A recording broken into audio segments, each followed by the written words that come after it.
Hello, friends. Hope you all are doing good. So, I'm back again as promised with partnership.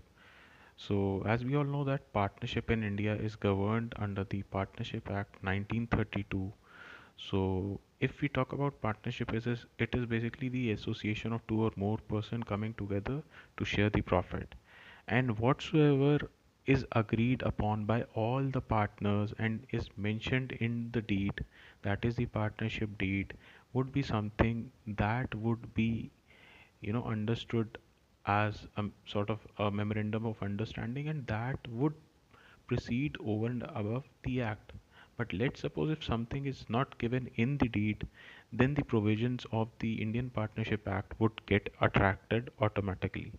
So if we talk about interest on capital, or if we talk about sharing of profits and losses, or any sorts of appropriations, if I may say, so these appropriations, if agreed upon by all the partners in the partnership deed, in that case the agreed thing would be taken ahead with and distributed accordingly.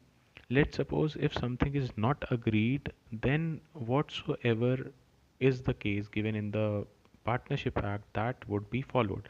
So mostly in case of appropriation, there is no provision or any particular clause in the act. So let's suppose if partners do not agree upon, say, interest on capital or interest on drawing or remuneration to any partner, so in that case nothing would be given, because nothing is mentioned about these things in the act.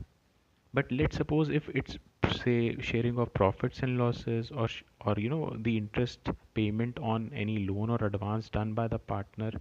Okay, so in that case what happens, that if the profit sharing ratio is not mentioned, then the act says distribute the profit equally. So if no ratio is agreed upon by all the partners, then the profits or losses would be shared equally.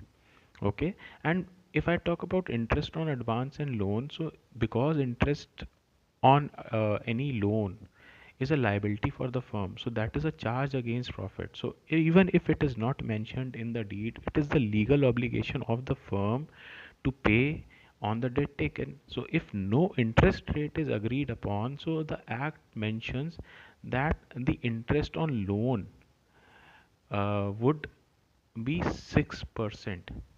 Okay, if let's suppose any partner agrees, or if all the partner agrees, let's suppose say on 9%, then 9% would be there. But in case of absence of any agreement on the rate of interest, the act says it should be 6%.